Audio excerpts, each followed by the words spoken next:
میں ایک بات آپ کو سنانا چاہتا ہوں، پورے عرب 57 ارب دیش آنکھوں سے دیکھ رہے ہیں، اور ان کو کہتا ہوں آپ کان کھول کر سنیں، وہ یہ سمجھ رہے ہیں کہ ٹھیک ہے مرنے دو فلسطینیاں، مرنے سے مسئلہ حل ہو جائے گا۔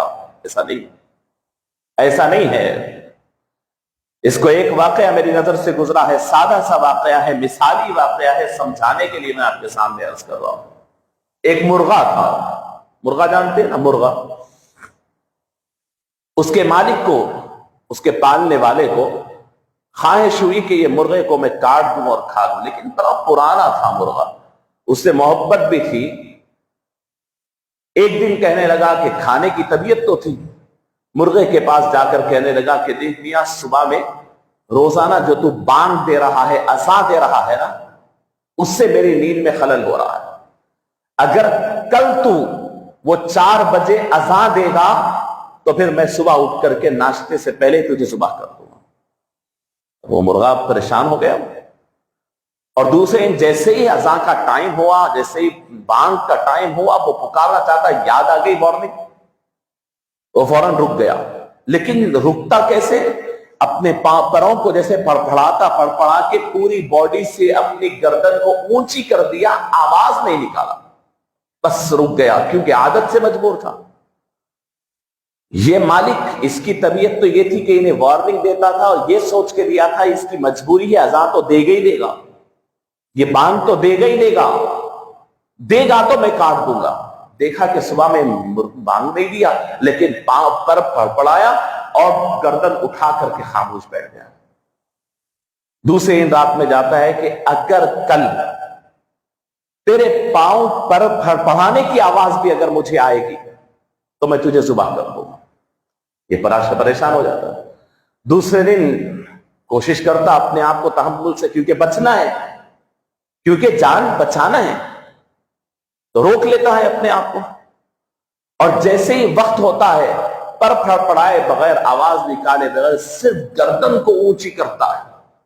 مالک تو انتظار میں بیٹھا ہوا تھا، دیکھ لیا، کہا کہ رہے پر بھی نہیں پڑپڑایا، اذان بھی دینا بند کر دیا، لیکن مجھے تو اسے کھانا ہے۔ پھر تیسرے دن کہنے لگا کہ تو جو وہ وقت پہ اپنی گردن کو لمبی کر رہا ہے نا، وہ بھی کل کے دن نہیں ہو۔ اب یہ بیچارہ کیا کرتا؟ گردن بھی اپنی سکیڑ لیا، اور خاموش مرغی کی طرح دب کر کے وہ 4 بجے کے وقت جو ہمیشہ سے اذان دیتا تھا، رک گیا۔ اب یہ مالک کو کہاں چین ملتا، کیونکہ اس کا مقصد اذان روکنا نہیں تھا، اس کا مقصد اس کا گوشت کھانا تھا۔ چوتھے روز جا کر کہتا ہے کہ اگر کل صبح تو انڈا اگر نہیں دے گا تو میں تجھے صبح کر دوں گا۔ مرغ رونے لگا۔ آس پاس کے لوگ پوچھتے ہیں اس سے، کہہ رہے میاں رونے کی وجہ کیا ہے؟ مالک کاٹنے کا ارادہ کرا تھا تیرا، معلوم ہے؟ تو وہ کہنے لگا، کان کھول کر سنے، وہ کہنے لگا کہ یہ اس کا جو ارادہ مجھے کاٹنے کا تھا، اگر وہ پہلے ہی مجھے معلوم ہو جاتا، یہ انڈے کے نام پہ کٹنے کی بجائے اذان کے نام پہ کٹ جاتا تو کتنا اچھا۔ یہ پورے عالم اسلام کے تمام حکمرانوں کو میں کہہ رہا ہوں، کٹنے والے تو ضرور ہے، اپنی نفس پرستی کے نام پہ کٹیں گے، اپنی تعیش کے نام پہ کٹیں گے، اپنی عیش پرستی کے نام پہ کٹیں گے۔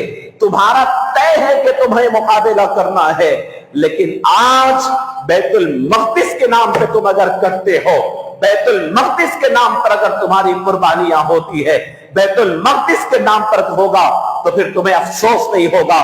فلسطین کے مسلمانوں کی جرت اس لیے بحال ہے کہ وہ کسی دنیاوی اغراض کی وجہ سے شہید نہیں ہو رہے ہیں، ان کا مقصد بہت بلند ہے، بیت المقدس کی حفاظت کے لیے وہ شہید ہو رہے ہیں، بیت المقدس کی عزت و عصمت، اس کی عزت کے احترام کے لیے شہید ہو رہے ہیں، ان کو کل افسوس نہیں ہوگا۔